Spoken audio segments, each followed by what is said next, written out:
Well, the idea that if you buy a CD or a book, it's now your property to use, throw away, or resell, right?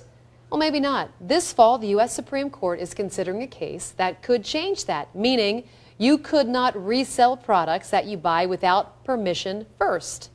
Ben has the reality check you won't see anywhere else.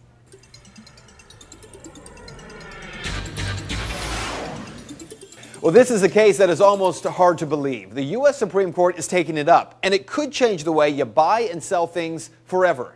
Here's the backstory. In 1997, a Thailand native named Supap Kurtsang came to America to study at Cornell University.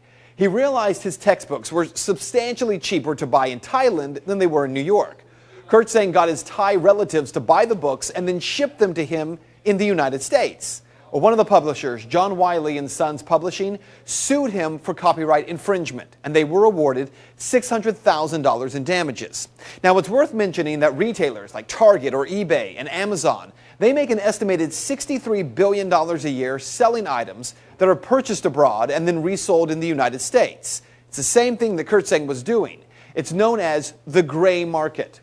Well, Kurtsang countered and appealed the ruling under first sale doctrine.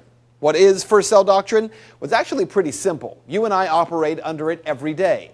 The first sale doctrine was established by the U.S. Supreme Court in 1908, and in 1976, the first sale doctrine became a part of U.S. copyright law. In short, you can resell anything that you have legally purchased because the copyright holder only had control over the first sale. In August of 2011, the U.S. Court of Appeals for the Second Circuit, they upheld a lower court's ruling that the first sale rule may not apply to the textbook case. The court agreed that anything that was manufactured overseas is not subject to the first sale rule. Only American-made products or copies manufactured domestically are. Well, if upheld, the way you buy and sell would dramatically change. CDs, books, your phone, your clothing, they would not be yours to sell without permission if they're created overseas. What about your car?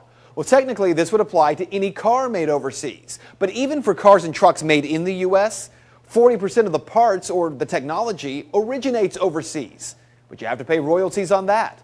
Also, the Library Copyright Alliance, they have petitioned the U.S. Supreme Court on this, saying that the decision could affect libraries' rights to lend books or other materials that are manufactured abroad. So what this means for you should be pretty clear. Say goodbye to eBay, to Craigslist, garage sales, to flea markets.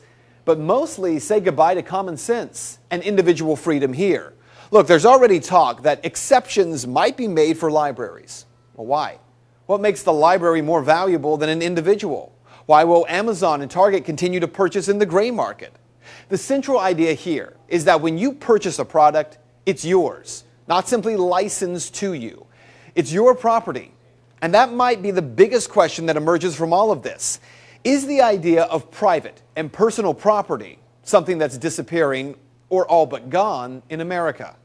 The Supreme Court is scheduled to hear oral arguments on this case October 29th. We'll keep you updated. And that is Reality Check. And if you'd like to make your voice heard on this story, head over to Ben's Facebook page. Find it by searching Ben's One.